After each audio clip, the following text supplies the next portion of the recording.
kasih Bapak dan Ibu guru yang berbahagia. Pada kesempatan kali ini saya akan mendeseminasikan, yaitu menyemaikan kembali apa yang saya peroleh di dalam pembelajaran guru penggerak, yaitu tentang, mari kita mulai ke belakang lagi, yaitu tentang filosofi yang diajarkan oleh Ki Hajar Dewantara, di mana Ki Hajar Dewantara ini adalah bapak bangsa di dalam bidang pendidikan nasional kita.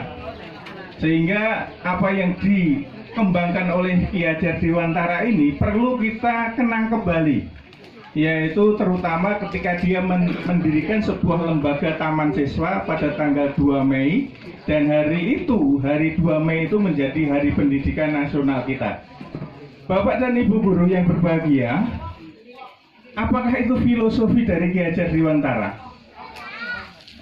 Ki Hajar Dewantara mencetuskan bahwa pendidikan itu adalah menuntun anak terhadap kodrat yang dimiliki mereka, yaitu menuntun anak supaya mereka tumbuh kembangnya itu menjadi terarah. Kodrat mereka itu yang dimiliki apa? Yaitu tentang kodrat bahwa anak itu mempunyai kodrat zaman, bahwa anak itu dilahirkan pada masa yang berbeda, dengan kita, sehingga anak tidak boleh diajari seperti masa kita, tetapi masa mereka lah mereka diajari. Kodrat zamannya begitu. Kemudian yang kedua adalah kodrat lingkungan, di mana anak itu kita harus tahu, mengajari anak itu disesuaikan dengan lingkungan mereka. Lingkungan mereka pertanian, maka tentu pengajarannya yang berbasis pada pertanian. Lingkungan mereka itu nelayan, maka basisnya adalah nelayan.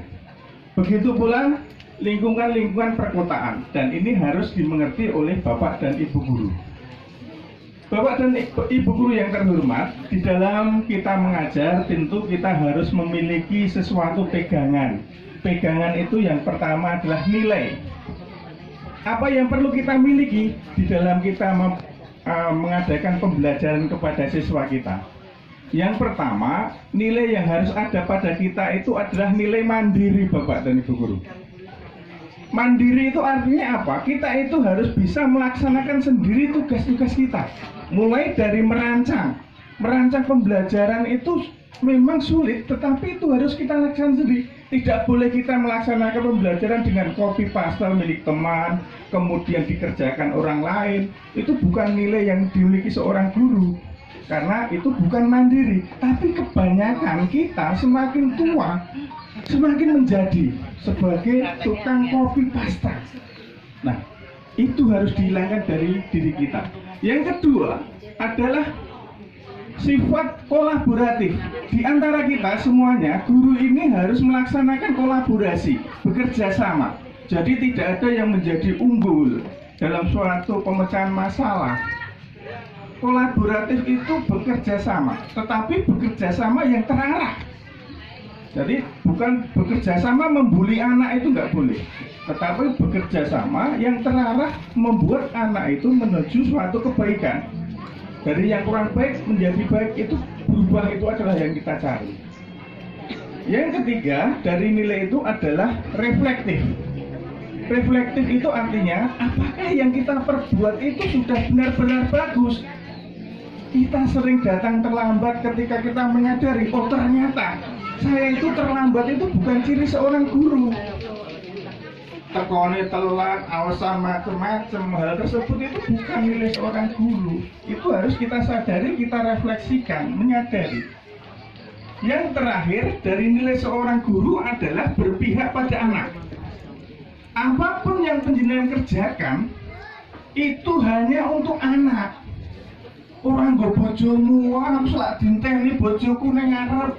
Orang nek kowe mlebu nang sekolahan jam 7 tet, kemudian sampai jam yang terakhir, jam berapa itu? Jam 4 ya, setengah 4. Itu harus untuk anak, ojo mikir-mikir yang lain. Wah, aku selak dinteni, kemudian aku ada perlu yang lain. Itu berarti panjenengan sudah menyalahi nilai-nilai yang ada pada guru. Dan ini itulah yang dikembangkan oleh Bapak Ki Hajar Dewantara. yang berpihak pada anak. Bapak dan Ibu guru yang terhormat, ketika kita melaksanakan pembelajaran, kita harus paham perilaku kita. Sebagai apa kita? Aktor kita. Di mana aktor seorang guru itu di dalam pembelajaran itu ada 5. Yang pertama, sebagai penghukum. Anak teko kemudian dihukum. Anda enggak pakai baju olahraga yang tepat, maka lari. Itu sebagai penghukum. Yang kedua, guru sebagai memberikan rasa bersalah kepada siswa. Misalkan ada anak yang melanggar suatu peraturan, kemudian dia mengatakan, apakah anak Ananda itu tidak kasihan sama orang tuamu yang membiayaimu sehingga kamu diharapkan menjadi anak yang baik. Mereka sudah reposo-reposo membiayai kamu, lah kok kamu malah beling. Itu adalah guru sifatnya sebagai pemberi rasa bersalah. Yang ketiga, guru berperan sebagai teman. Wes rapopo, wes kowe iki kan salah rapopo. Salah itu ya menungso, manusiawi. Kemudian muridnya ini dijajaki, dikai hadiah, dia sebagai guru perannya sebagai teman. Yang keempat, guru sebagai pengawas atau penglihat, sebagai pengamat. Pengamat itu enek sing salah, we salah. Sesuai dengan peraturan ini, ranggu sepatu.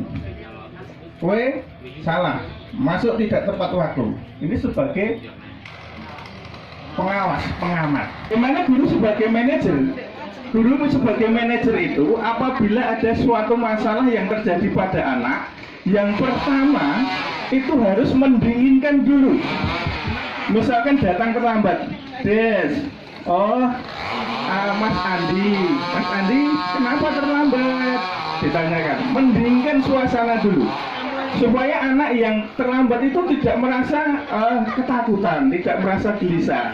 Setelah mendinginkan, kemudian guru ini memberikan kesalahan apa yang telah dilakukan siswa.